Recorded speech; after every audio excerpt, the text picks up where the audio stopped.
Hello everyone, how are you all? I hope you all are good. So today again we are going to start our next video, ठीक है? आज हम क्या करेंगे?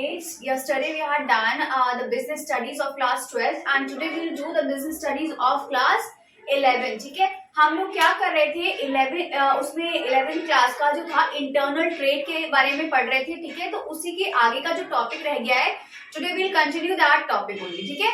जो internal trade के आगे का टॉपिक रह गया था, हम लोगों ने कहाँ तक कवर कर लिया था? होलसेलर और रिटेलर का जो डिफरेंस था वहां तक हमने कवर कर लिया था. Okay, so today we will study some more thing about that chapter. Fine, see now what we are going to study: services of wholesalers, services of wholesalers and services of retailers. means जो wholesaler है और एक जो retailer है वो अपनी services provide करता है, वो कैसे, किसको, कहाँ, ये सारी चीजें हम इसमें पढ़ेंगे कि अपनी सर्विसेज ये लोग कैसे प्रोवाइड करते हैं. फाइन, देखिए होलसेलर जो होता है वो सर्विसेज कैसे प्रोवाइड करता है, किसको प्रोवाइड करता है? To manufacturer and to retailer. Fine, कैसे? देखिए यहाँ पर क्या होता है, गुड्स प्रोड्यूस होती है पहले, then wholesale, then retail and then consumer. मतलब पहले गुड्स क्या होता है, प्रोड्यूस होता है, उसका प्रोडक्शन होता है, उसके बाद होलसेलर के पास जाते हैं गुड्स, उसके बाद रिटेलर के पास जाते हैं, देन कंज्यूमर. कंज्यूमर्स कौन होते हैं? हम लोग जो गुड्स को कंज्यूम करते हैं, ठीक है? ये सारा प्रोसेस होता है. पहले गुड्स बनेगा तभी तो होलसेलर के पास आएगा, फिर उसके बाद रिटेलर के पास आता है, उसके पास कंज्यूमर. होलसेलर कौन होता है? जो गुड्स बल्क में देता है, ठीक है? पूरे बल्क में सामान देता है, एक एक चीज नहीं मिलेगी आपको. अगर आप होलसेलर की शॉप पे जाएंगे तो एक एक सामान आपको नहीं मिलता है, ठीक है? रिटेलर कौन हो गया? जो होलसेलर से शॉप्स होती है, शॉप्स पे जो सामान वगैरह होता है वो लोग किससे लेकर आते हैं? होलसेलर से, जिससे उनको थोड़ा डिस्काउंट भी मिलता है और सामान बल्क में मिल जाता है. फाइन, रिटेलर किसको दे देता है? कंज्यूमर को. जैसे हम किसी शॉप पे जाते हैं तो शॉप वाला हमारे लिए क्या हो गया? रिटेलर, और हम लोग उसके लिए क्या है? कंज्यूमर्स. Fine, okay. अब देखिए ये होलसेलर मैन्युफैक्चरर को कौन कौन सी सर्विसेज प्रोवाइड करता है? First one is bearing risk. Bearing risk का मतलब क्या हुआ? रिस्क कैसे बेयर करता है? जैसे कि होलसेलर अब एक प्रोडक्ट तो बनाएगा नहीं, वो क्या करता है? बहुत सारे प्रोडक्ट्स को एक साथ बनाता है. तो एक साथ बनाने के लिए उस गुड्स को स्टोर करने के लिए क्या होना चाहिए उनके पास? मतलब कि वेयर हाउस होना चाहिए, ठीक है? वेयर हाउस का मतलब क्या होता है कि जहां पर गुड्स स्टोर करके रखे जाते हैं. फाइन, तो वो सारा मटेरियल हमारा खराब ना हो, और जो भी प्रोडक्ट्स हमने बनाए हैं, जैसे कि मार्केट क्या होती है, डे बाय डे चेंज हो जाती है. आज इसकी डिमांड है, आज उसकी डिमांड है, तो अकॉर्डिंग टू दैट क्या होता है? मैन्युफैक्चरर का रिस्क कम हो जाता है, जो कि सारा रिस्क कौन बेयर करता है? होलसेलर. ओके, क्योंकि सारा गुड्स स्टॉक करके उसी के पास ही रखे होते हैं. Next one is facilitating large scale production. Facilitating large scale production मतलब कि होलसेलर बल्क में जब सामान बनाता है, तो अगर मैन्युफैक्चरर को नीड है लार्ज स्केल प्रोडक्शन की, तो मतलब बहुत ज्यादा गुड्स चाहिए, तो वो क्या करता है? होलसेलर उसको प्रोवाइड करता है, तो वो लार्ज स्केल प्रोडक्शन करता है, ठीक है?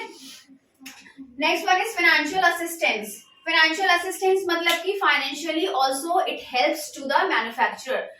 ये जो होलसेलर होता है फाइनेंशियली भी हेल्प करता है. जैसे कि क्या करता है? जब वो गुड्स बनाते हैं, मैन्युफैक्चर करते हैं गुड्स मैन्युफैक्चरर, ठीक है? तो वो सारा, जैसे कि होलसेलर कभी कभी पूरा पेमेंट कोई भी क्रेडिट पे नहीं लेता है, पूरा पेमेंट कैश में दे देता है, जिससे उनको हेल्प मिलती है, और वो अपने गुड्स को क्या करते हैं? और ज्यादा दूसरी मतलब जो गुड्स होते हैं वो बना सकते हैं, जिससे उनकी फाइनेंशियली हेल्प होती है. Fine, next one is storage. Storage का क्या मतलब होता है कि जो वेयर हाउस होता है उसमें सारा गुड्स अपना स्टोर करके रखते हैं वो लोग, ठीक है? Then next one is expert advice. अब एक्सपर्ट एडवाइस से मतलब क्या है कि जो होलसेलर है वो मैन्युफैक्चर, जैसे कि होलसेलर जब गुड्स जब बनाता है सारे गुड्स को, तो उसको मार्केट की नॉलेज होती है कि इस मार्केट में अभी ये चल रहा है, इस मार्केट में अभी ये चल रहा होगा, ठीक है? तो वो गुड्स की इसको नॉलेज होती है. वही नॉलेज किसको? एडवाइस देता है मैन्युफैक्चरर को कि यू हैव टू मैन्युफैक्चर और produce these types of goods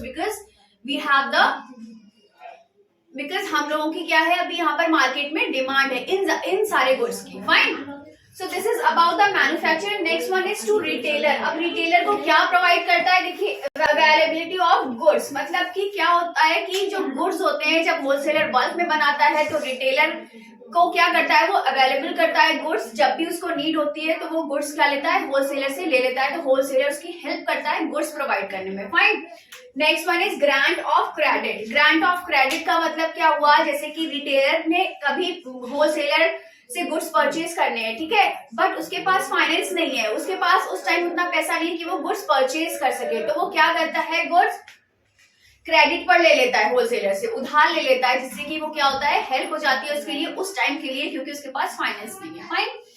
now next one is marketing support. Marketing support मैंने आपको अभी जैसे बताया था कि मार्केट के बारे में डिमांड होती है होलसेलर, सॉरी मार्केट के बारे में नॉलेज होती है होलसेलर को, क्योंकि वो गुड्स प्रोड्यूस कर चुका है, तो वो सारी क्या होता है, मार्केटिंग सपोर्ट देता है, क्योंकि रिटेलर क्या करता है, रिटेलर मतलब होलसेलर एक एक जगह जाकर गुड्स मतलब नहीं दे सकता है, तो वो क्या करता है, रिटेलर हेल्प करता है कि इस कंट्री में, उस सिटी में रिटेलर ही तो गुड्स मतलब सेल करता है, होलसेलर तो बना के रखता है बल्क में गुड्स, ठीक है।